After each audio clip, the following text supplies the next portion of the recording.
In global politics, a single handshake can sometimes shift the balance of power. These moments, often captured in a flash of cameras, can mark the beginning of new alliances or the end of old rivalries. They are more than just gestures, they are signals to the world that something significant is unfolding. In this case, the impact of a handshake goes far beyond a fleet of warships. It represents a commitment to shared security and a willingness to stand together in the face of uncertainty. This week in Manila, the Philippines and the United States signed a landmark security agreement, signaling a major shift in the Indo-Pacific.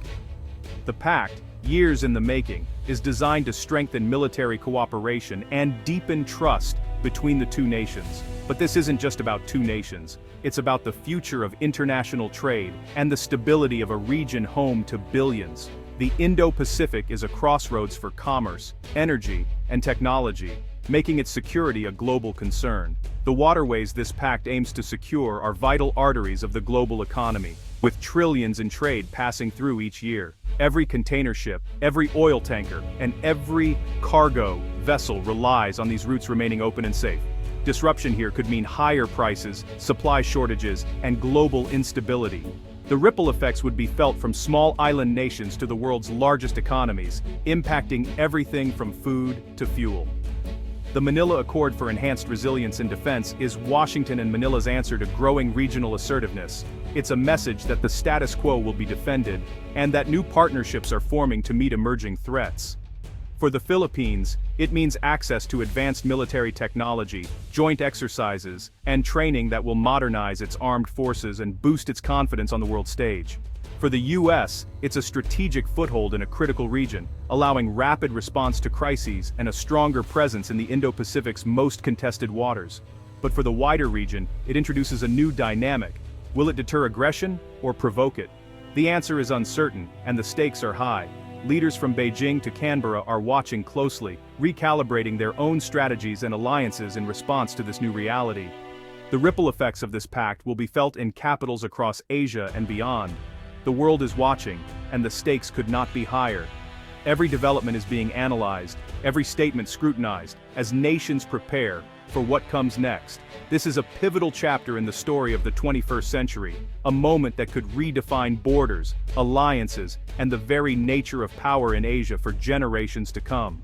To truly understand the significance of the new pact between the United States and the Philippines, we must first journey back in time to explore the roots of a partnership that has endured for over 100 years. This is not just a story of two nations, but of a shared history, shaped by conflict, cooperation, and the pursuit of common ideals.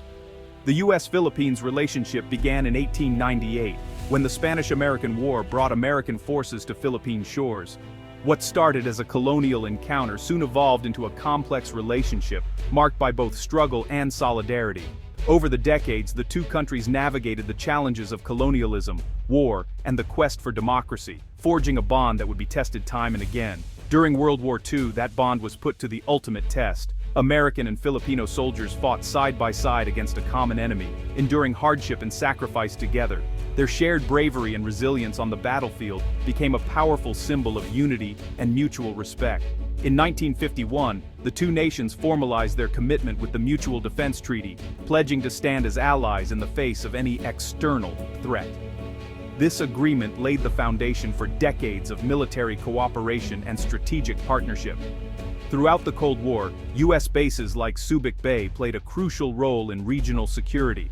However, rising nationalism in the Philippines during the 1990s led to the closure of these bases, causing a period of uncertainty and a cooling of diplomatic ties. In recent years, the rise of China and escalating disputes in the South China Sea have dramatically shifted the regional balance. As tensions grew and territorial claims intensified, Manila found itself facing new and complex security challenges. Filipino fishermen, once free to work their waters, began facing harassment from foreign vessels. The nation's sovereignty and maritime rights were increasingly under threat, creating a sense of urgency and vulnerability. Under mounting pressure, the Philippines turned once again to its oldest and most reliable ally, seeking support and reassurance in a rapidly changing world. In response, the alliance that had once seemed dormant was revitalized. Joint military exercises and renewed cooperation signaled a new era of partnership as both nations recognize the importance of standing together in the face of emerging threats. The stage was set for a historic agreement, one that would reaffirm their commitment to each other and to the security of the region. Today, the old alliance has found new purpose, adapting to the challenges of the 21st century while honoring the legacy of the past. Together, the United States and the Philippines are writing a new chapter in their enduring partnership. What's in the new Manila Accord? Signed in January 2026, it's the most comprehensive U.S. Philippines defense pact yet. The U.S. gains expanded rotational access to key Philippine bases, close to Taiwan and the South China Sea, no permanent bases but prepositioned equipment, and shared facilities for rapid crisis response. The U.S. pledges billions to modernize the Philippine military, coastal defense, fighter jets, drones, and secure communications. Intelligence sharing and joint operational planning are now formalized. Cybersecurity is a new focus, protecting critical Philippine infrastructure. The accord clarifies the 1951 treaty. Any attack on Philippine forces or vessels in the South China Sea triggers mutual defense.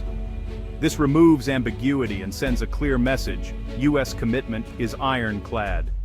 The stakes for any potential aggressor have never been higher. The accord is about shared security, not charity. It's a game changer for regional stability.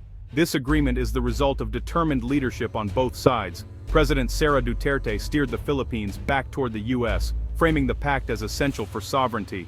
U.S. President Joe Biden and his top diplomats, Blinken and Austin, rebuilt trust and pushed for deeper ties. Military leaders like Admiral Aquilino and General Bronner turned political vision into practical defense plans.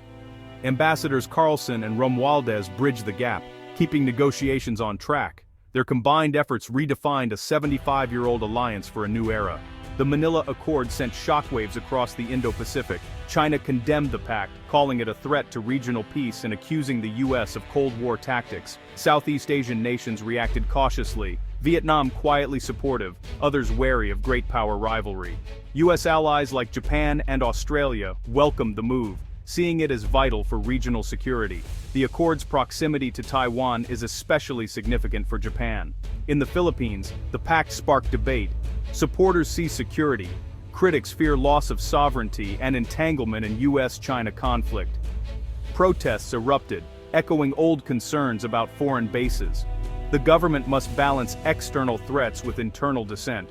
The region's stability now hinges on how these political tensions are managed.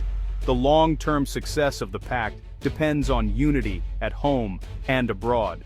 The Manila Accord's economic impact is as profound as its security implications. The South China Sea is a global trade artery.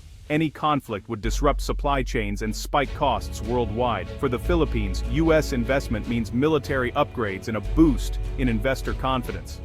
A secure environment attracts foreign businesses and jobs. The accord includes joint development of digital and energy infrastructure, offering alternatives to Chinese projects. This strengthens the Philippines' resilience against economic coercion. But risks remain. China is the Philippines' top trading partner and could retaliate with trade restrictions. The government is betting that long-term security and investment will outweigh short-term pain. It's a high-stakes economic gamble with regional consequences. The outcome will shape the Philippines' future prosperity. Security analysts call the Manila Accord a game-changer. Dr. Gregory Poling says it transforms the alliance into a cornerstone of U.S. Indo-Pacific strategy, removing ambiguity and deterring aggression. Others urge caution. Strengthening defense is vital, but diplomacy must remain central. The Philippines must avoid becoming a mere front line in a U.S.-China contest. Military strategists highlight the value of U.S. access to Luzon and Palawan, enabling rapid response and complicating Beijing's plans. Economic experts see enhanced security as a magnet for investment, but warn of possible Chinese retaliation. The government is walking a tightrope, balancing strategic gains with economic risks. The accord is a tool, not the whole strategy. Its success depends on careful diplomacy and internal resilience. The region's future hinges on how these risks are managed. The stakes have never been higher. How do ordinary Filipinos feel about the pact? The answer is far from simple. Across the country, opinions are split, and emotions run high as the nation grapples with the implications of the new defense agreement. The answer is deeply divided. For many, the pact is a source of hope, while for others, it stirs up old fears and uncertainties. In cities, especially in Manila, many see it as a necessary stand against Chinese aggression and a boost for national pride. They believe the alliance strengthens the country's position on the world stage and offers a sense of security in uncertain times. Coastal communities, hit hardest by maritime disputes, welcome the support, hoping for safer waters and restored livelihoods. For fishermen whose lives depend on access to the sea, the pact represents a chance to reclaim what's been lost and to protect their families' futures. But opposition is vocal. Student activists and nationalists fear loss of sovereignty and entanglement in superpower conflict. They worry that the country could become a battleground for foreign interests, repeating painful chapters of history. Protests outside the U.S. Embassy echo old anxieties about foreign military presence. Memories of past interventions linger, fueling skepticism and calls for true independence. The government is working to reassure citizens, promising no permanent U.S. bases, and insisting that all activities remain under Philippine control. Officials emphasize that the agreement is designed to protect, not compromise, the nation's sovereignty. The debate plays out daily in media and online, reflecting a nation wrestling with its identity and future. Social media platforms buzz with heated discussions, as Filipinos from all walks of life share their hopes, doubts, and fears. The Manila Accord's success depends on public support as much as military strength. Without the trust and backing of the people, even the strongest alliances can falter. The government must win hearts and minds to sustain the alliance. Building understanding and addressing concerns is essential for lasting unity. The nation's unity is now as crucial as its defense. In these uncertain times, coming together as one people may be the country's greatest strength. The Manila Accord is already reshaping the Indo-Pacific, but its story is just beginning. Implementation is key. Joint patrols, new facilities, and military integration will be closely watched. China's next moves, escalation or restraint, will set the region's tone. ASEAN's unity and the potential for similar pacts elsewhere could further redraw the map. The accord is more than a military deal. It's a test of alliances, sovereignty, and the rules-based order. The coming months will reveal if it brings stability or sparks new conflict. The future of the Pacific century and global peace hangs in the balance. Stay informed as this critical story unfolds.